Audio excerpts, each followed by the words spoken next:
नमस्कार सभी को आपके अपने YouTube channel GR Hindi classes में। आप सभी कैसे हैं? तो हम बात कर रहे थे इससे पहले वाली कक्षा में व्यंजनों की, और व्यंजनों में हम बाह्य प्रयत्न के आधार पर पढ़ रहे थे अघोष, सघोष, अलपप्राण और महाप्राण। उसमें हमने पूरे विस्तार के साथ अलपप्राण, महाप्राण और अघोष, सघोष की चर्चा की थी। उसमें भी हमने एक ट्रिक के माध्यम से सीखने की कोशिश की थी, लेकिन आज मैं आपके लिए ऐसी ट्रिक लेके आया हूँ, ऐसा तरीका लेके आया हूँ कि आप थ्योरी पढ़ने के बाद में इस तरीके को देखते हो तो कभी नहीं भूलोगे। एक चीज़ को पढ़ने के लिए सघोष, अघोष, अलपप्राण, महाप्राण को पढ़ने के लिए आपको बार बार कोई अन्य क्लासें नहीं लगानी पड़ेगी। एक ही बार अगर आप वीडियो देखते हो तो आपको ये अच्छी तरीके से याद हो जाएगा और कभी नहीं भूलोगे। अघोष, सघोष, अलपप्राण, महाप्राण, अगर हम कॉम्पिटिटिव एग्जाम की बात कर रहे हैं तो अक्सर यहीं से सवाल पूछे जाते हैं। इतने बारीकी से सवाल बनते हैं, इसमें हर बार पूछ लेता है ये सघोष बताइए, अघोष बताइए। ये नहीं है, वो मैं आपको बताऊंगा कि कहाँ से प्रश्न बनते हैं। हम बात करते हैं अघोष और सघोष। हम इनको अच्छी तरीके से पढ़ चुके हैं। सघोष, अघोष आप सभी को पता है।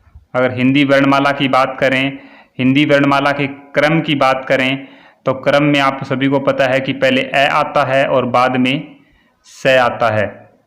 इसकी चर्चा हम पहले भी कर चुके हैं और आज भी मैं आपको बता रहा हूं। तो हम कैसे याद करेंगे? एक हमारे हाथ के माध्यम से, इस हाथ के माध्यम से कैसे याद करेंगे हम कि सघोष कौन सा होता है, अघोष कौन सा होता है, और इसी क्रम 1 नंबर और 2 नंबर जो मैंने आपको पहली वीडियो में बताया था कि इसको आप थोड़ा ध्यान रखें। 1 नंबर 2 नंबर यानी वर्णमाला में अ पहले आता है और स क्या आता है, बाद में आता है। तो मैंने आपको पहले बताया था, इसका थोड़ा आप ध्यान रखें।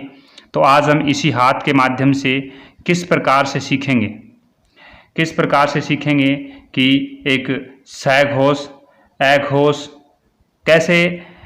तो हम पहले चित्र के माध्यम से सघोष और अघोष की चर्चा करेंगे, इसके दूसरे चित्र के माध्यम से अलपप्राण और महाप्राण की चर्चा करेंगे। अगर वर्णमाला की बात करें तो आप सभी को पता है, सबसे पहले क, ख, ग, घ, ङ। 5 एक वर्ग के अंदर 5 वर्ण होते हैं। जैसे सबसे पहले यहाँ लिख लेते हैं क, ख, ग, घ, अंग। दूसरा यहाँ से शुरू होता है च,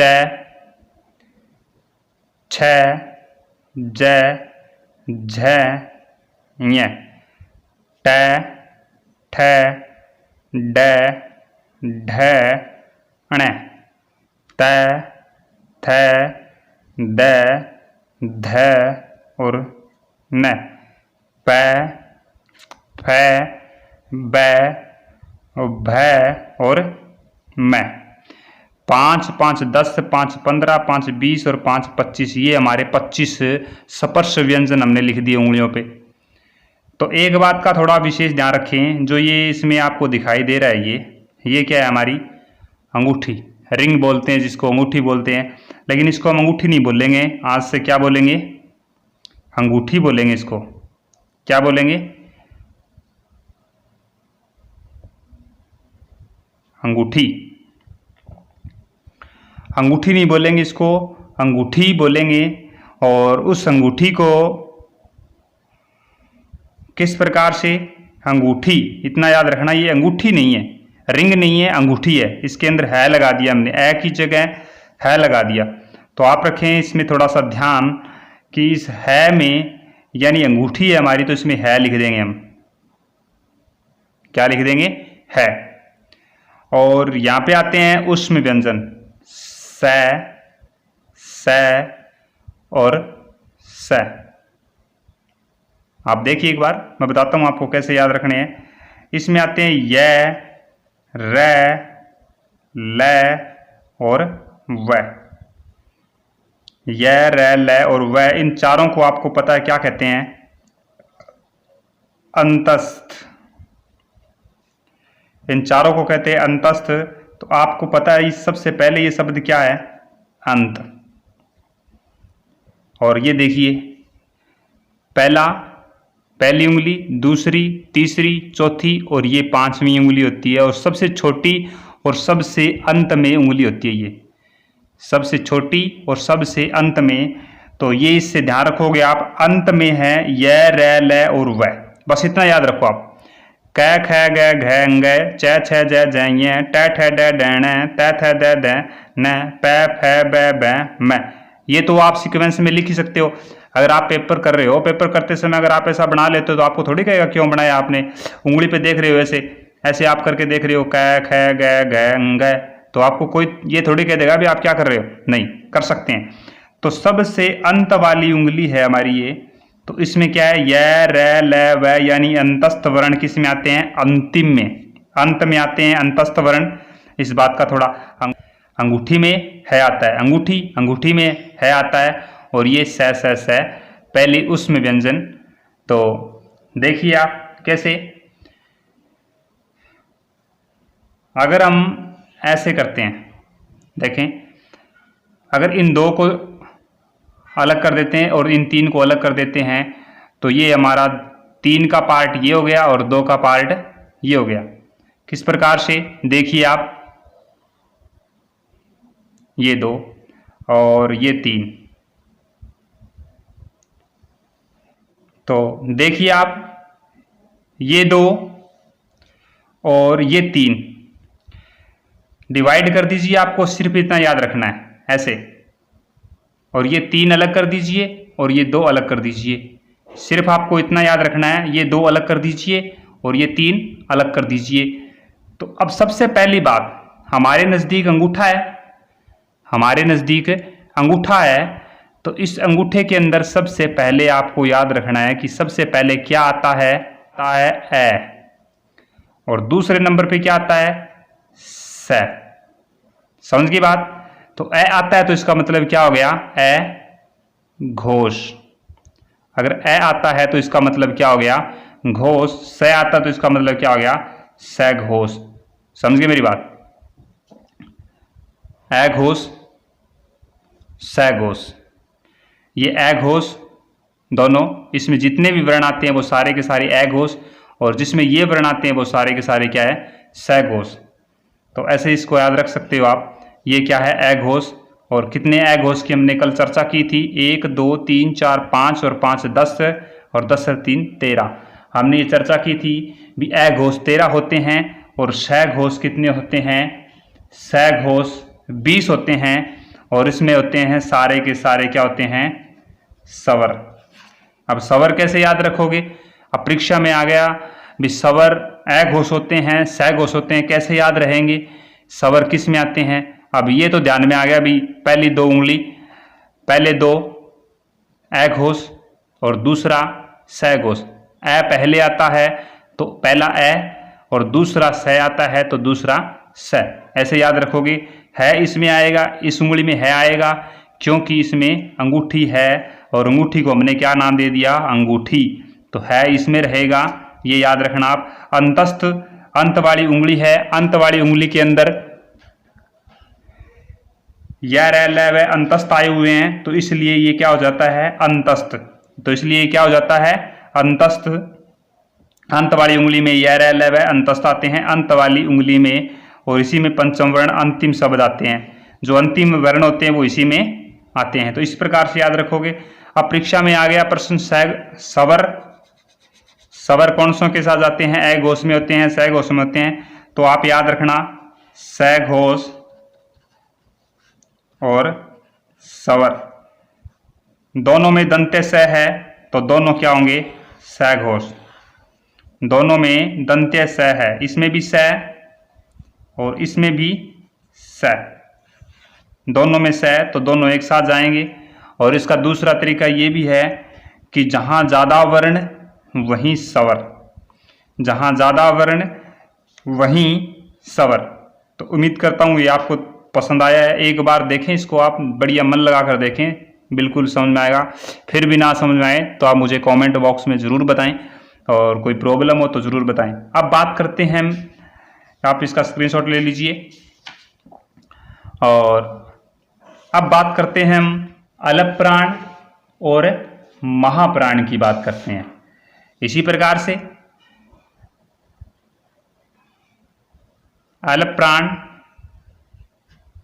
और महाप्राण की बात करते हैं। अलप प्राण और महाप्राण, तो आप सभी को पता है पहले क्या आता है ए, बाद में क्या आता है मैं, यानी ए पहले आता है वर्णमाला में और मैं बाद में आता है। तो यही तरीका अपनाएंगे हम भी, ए पहले और, तो इसका मतलब 1 नंबर, 2 नंबर, 3 नंबर, 4 नंबर और 5 नंबर। तो इसको पहले, इसका मतलब हुआ कि ए अगर इसमें है दिया हुआ, अगर ए पहले आता है तो इसका मतलब क्या हुआ, ये अलप प्राण है। क्या ये अलप प्राण है? तो हम इसको एक छोड़कर मिलाएंगे, एक छोड़कर इसको मिलाएंगे और इसके बाद फिर एक छोड़कर मिलाएंगे इसको। तो देखिए ये सारे के ये तीनों क्या हैं, अलप प्राण। कैसे मिलाएंगे इसको, देखिए आप, हाँ देखिए 1 नंबर अलप प्राण, एक को छोड़ दीजिए, दूसरा अलप प्राण, एक को फिर छोड़ दीजिए। ये तीनों क्या है, ये 2 क्या हैं महाप्राण और ये तीनों क्या हैं अलप प्राण, ये दोनों क्या है महाप्राण। तो इस प्रकार से इसको याद रखोगे आप भी। पहला नंबर लिया और इसमें हमने बात की थी अलप प्राण में, अलप प्राण में हमने बात की थी जो सभी संख्याएं होती हैं वो क्या होती है, और विषम संख्या होती है। और जो महाप्राण हैं, और महाप्राण में सभी संख्या क्या होती है, सम होती है, कि 1 नंबर, 3 नंबर और 5 नंबर। अब ये आपको पता है कि 1 नंबर में क्या आता है, 3 नंबर में क्या आता है और 5 नंबर में क्या आता है। ये वही ट्रिक अंत वाली उंगली में अंतस्थ, अंत वाली उंगली में अंत, अंतस्थ, पंचम वर्ण, और है हमने इसमें इसलिए लिया था अंगूठी वाला, अंगूठी, अंगूठी को याद रखेंगे हम, अंगूठी, ठीक है, याद रखना ये बात को थोड़ा। ये क्या है अंगूठी, इसमें है आता है और ये सारे के सारे दोनों क्या होते हैं, जो रह गए वो दोनों क्या होते हैं, एक ये और एक ये, एक ये और एक ये दोनों क्या होते हैं महाप्राण। तो ऐसे इनको याद रख सकते हो आप। पहला लिया, दूसरा और तीसरा, और ये दोनों महाप्राण, ये तीनों अलप प्राण, ये दोनों महाप्राण। महाप्राण को आप इस प्रकार से याद रख सकते हो। और इसके लिए एक और तरीका है, जैसे महाप्राण बोलोगे कै ख, कै ख, ख बोलते ही आपको ऐसा लग रहा है जैसे कोई गले से बिल्कुल कोई आवाज़ को यानी हवा को पूरा धक्का दे रहा है। ख बोलते ही जैसे कै ख, जैसे पूरा धक्का दे के बाहर निकाली गई है। कै ख ग घ, ख घ को बोलकर देख लीजिए आप, जैसे छ झ ठ ढ थ ध फ भ श श श है। ये दोनों महाप्राण हैं, यानी जिसमें ज़्यादा हवा खर्च होती हो, जिसमें प्राण यानी जो वायु है हवा की वो ज़्यादा खर्च हो रही है, वो क्या है, दोनों महाप्राण। दोनों क्या आते हैं, वो महाप्राण। इसको ऐसे याद रख सकते हो आप। तो दोनों क्या आते हैं महाप्राण, और जिसमें कम वायु खर्च होती है वो क्या होते हैं अलप प्राण। तो ऐसे इनको याद रख सकते हो। और अगर हम इसमें बात करें स्वरों की, स्वरों की बात करें तो मैंने आपको पहले भी इसमें एक ट्रिक बताई थी, जो है घोष और सहघोष में हम पढ़ चुके हैं, कि जिसके साथ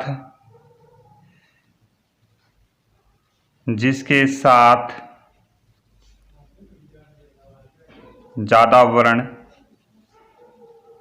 उसी के साथ स्वर, जिसके साथ ज़्यादा वर्ण उसी के साथ स्वर। तो अब देखिए ज़्यादा वर्ण किस में है, अलप प्राण में है या महाप्राण में। ये क्या है, ये क्या है, शुरू एक से होता है ए, तो ए से क्या होता है, अलप प्राण। ये सारे क्या हैं, अलप प्राण।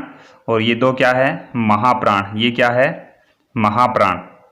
तो देखिए सवर किस में ज़्यादा है, 5, 5 10, 5 15 और 4 19। तो आप देख लीजिए जिसके साथ ज़्यादा वर्ण तो उसी के साथ सवर। इसी प्रकार से हमने ए घोष में पढ़ा था, जिसके साथ ज़्यादा वर्ण वही उसी के साथ सवर, और सवर के साथ एक और भी पढ़ा जैसे स घोष सवर। तो दोनों स आगे तो स भी यहीं पे, और यानी सवर भी इसी में अकाउंट होगा। ये ट्रिक आपको कैसी लगी ये मुझे कमेंट बॉक्स में ज़रूर बताएं। और ऐसी ट्रिक आपको पूरा एक विषय वस्तु के साथ पहले विस्तार से करवा दिया जाए। वैसे मैंने आपको पहले विस्तार से पूरी व्याख्या के साथ करवा भी दिया है। ये ट्रिक उस अंति में लेके आया हूँ आपके लिए मैं, याद रहें, क्योंकि इसमें ज़्यादा प्रश्न पूछ लिया जाता है। जैसे प्रश्न आपसे पूछ लिया जाता है, बहुत बार ऐसा प्रश्न पूछता है, जैसे प्रश्न दे दिया आपको, बताता हूँ, अलप प्राण, महाप्राण, स घोष, ए घोष पे एक ही प्रश्न में चारों चीज़ों का आंकलन कैसे कर लेता है एग्जामिनर। चारों चीज़ों का आंकलन एक ही एग्जाम में कैसे कर लेता है, जिस प्रकार से प्रश्न लिया हमने, है वर्ण है, प्रश्न देगा आपको है वर्ण है से नंबर 1 अलप प्राण स घोष। दूसरा उत्तर देगा अलप प्राण ए घोष। तीसरा आंसर देगा महाप्राण स घोष। और चौथा महाप्राण ए घोष। देखो एक वर्ण पूछा है और 4 उत्तर दे दिए, चारों में इसको आपको अलप प्राण का भी ज्ञान होना चाहिए, महाप्राण का भी ज्ञान होना चाहिए, और स घोष का भी ज्ञान होना चाहिए, और ए घोष का भी ज्ञान होना चाहिए। अगर तीनों का नहीं, चारों का नहीं है तो आप उत्तर नहीं दे पाओगे सही ढंग से। सबसे पहले देख लीजिए, जैसे हमने पढ़ा था है, तो है कौन से उंगली में आता है आता है अंगूठी वाले में। पढ़ा था हमने अंगूठी, तो है किस में आता है, अंगूठी। अंगूठी तो है इसमें आता है। तो सबसे पहली बात कि हमने ट्रिक के माध्यम से जाना था, अभी ये क्या है, ए घोष। ये क्या है, ए घोष। तो ये क्या है, स घोष। तो इसका मतलब क्या हुआ कि ये है वो ए घोष नहीं है, और जहाँ जहाँ ए घोष है उसको हम काट देंगे। ये ए घोष नहीं है और ये भी ए घोष नहीं है। उत्तर रहेगी हमारे पास 2। अब दूसरी बात, अलप प्राण के लिए हमने लिया था अलप प्राण 1 और ये 2, ये 2 महाप्राण और ये 3 अलप प्राण।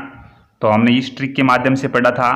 तो है इसमें अंगूठी वाले में है होता है, लोग अक्सर ज़्यादातर अंगूठी इसमें पहनते हैं, तो अंगूठी वाले में है होता है। तो इसका मतलब क्या हुआ, महाप्राण है ये दोनों क्या है, महाप्राण। तो अलप प्राण हमारा उत्तर कट हो गया और रह गया कौन सा, ये। तो हम इसको सही कर देंगे। इस प्रकार से प्रश्न पूछे जाते हैं। तो उम्मीद करता हूं आपको ये समझ में आया है। घ वर्ण का उच्चारण स्थान है अलप प्राण, महाप्राण, दोनों या दोनों नहीं, तो आप बताओगे। जैसे आप देखोगे सबसे पहले क, ख, ग, घ, इसका मतलब घ क्या है। दूसरा और चौथा सर ने क्या बताया था, घ महाप्राण। तो घ इसमें आता है, तो इसमें आता है, तो इसका मतलब क्या हुआ, ये अलप प्राण नहीं हो सकता और महाप्राण होगा। इस प्रकार से प्रश्न बनते हैं और मैं प्रश्न की सीरीज आपके लिए लेके आऊँगा। बढ़िया बढ़िया प्रश्न जो परीक्षा में पूछे जाते हैं उनकी सीरीज इस टॉपिक कंप्लीट होने के बाद में सीरीज चलाएंगे और उन प्रश्नों को लेंगे, तब और ज़्यादा आपको कंसेप्ट समझ में आएगा। उस पर और ज़्यादा हम चर्चा करेंगे, उस प्रश्नों पे एक एक प्रश्नों पे बारीकी से चर्चा करेंगे। तो प्रश्न भी लेके आऊँगा मैं, कैसे प्रश्न बन सकते हैं, कैसे पूछे जाते हैं। तो कई बार ऐसा प्रश्न पूछ लिया जाता है, जैसे मैंने आपको है दिया, इसमें इसका है देने का कारण था, अगर इसमें इस उंगली में रखता है को, अगर है को मैं इस उंगली में रखता तो फिर ये क्या हो जाता, अलप प्राण हो जाता, इसलिए अलप प्राण है नहीं। अगर इसमें रखता तो भी अलप प्राण हो जाता। अगर मैं इसमें रख देता, चलो भी इसमें अलप प्राण नहीं है, तो फिर ये ए घोष हो जाता। सह घोष नहीं रहता। तो कैसी लगी आपको ये हमारी ट्रिक और कैसा लगा तरीका? इसी प्रकार से जिन जिन प्रश्नों की ट्रिक बनेगी वो मैं आपके लिए लेके आऊँगा और नेक्स्ट वीडियो में मैं आपके लिए एक पूरा टेबल लेके आऊँगा। पूरी टेबल पे इसके साथ ही व्यंजनों का हम जो उच्चारण स्थान है, स्वरों का उच्चारण स्थान है, उनको एक साथ पढ़ेंगे, एक साथ देखेंगे। तो उम्मीद करता हूँ आपको ये सेशन पसंद आ रहा है, ये वीडियो अच्छी लगी है। अगर आपको ये वीडियो अच्छी लगी है तो आप वीडियो को लाइक करें और अगर चैनल पे नए आए हैं, पहली बार आए हैं, तो चैनल को सब्सक्राइब ज़रूर करें और अपने मित्रों के पास इस वीडियो को शेयर करें। और मिलते हैं नेक्स्ट वीडियो में, तब तक के लिए धन्यवाद।